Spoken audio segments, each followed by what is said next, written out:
ওর বাবা আওয়ামী লীগ করতো, বঙ্গবন্ধু তো আর কিছু করে না। এইসব খবর দেখতে ভালো লাগে না। বাংলাদেশের খবর দেখতে গেলেই মেজাজ খারাপ হয়ে যায় ভাই। এই সোনার বাংলা তো আমি চাই নাই, এমন বাংলাদেশ চাই নাই। কিন্তু এই বাংলাদেশ কি আমরা চেয়েছিলাম? 1971 সালে যারা যুদ্ধ করেছি, যুদ্ধ করতে গিয়ে 30 লক্ষ মানুষ প্রাণ দিয়েছে, 3 লক্ষ মা বোন ইজ্জত দিয়েছে, কোটি কোটি মানুষের ঘর বাড়ি জ্বালিয়ে পুড়িয়ে ছাই করেছে। আমার ভাঙা মেরুদণ্ড, সেই 71-এর সেই ভাঙা মেরুদণ্ডের ব্যথা আজও থেরাপি নিয়ে আসছি ভাই।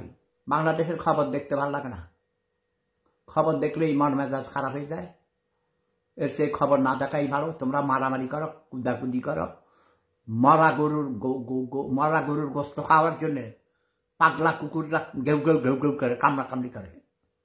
এই 54 বছর পর্যন্ত ওইটাই দেখতেছি। হিজ আমার টুকু খবর নেই, হিজ আমার বাঙালি, গরিবের জাত, মূর্খের জাত, ছোট লোক, রাজাকারের গোষ্ঠী রাজাকার, তোরা জীবনে মানুষ হবি না, তো করে হিজ আমারি, হিজ আমারি, হিজ আমারি। অনেক আশা নিয়ে, অনেক ভরসা নিয়ে যুদ্ধে গিয়েছিলাম 18 বছর বয়সেই। আজ আমার বয়স 70 পার হয়ে গেছে।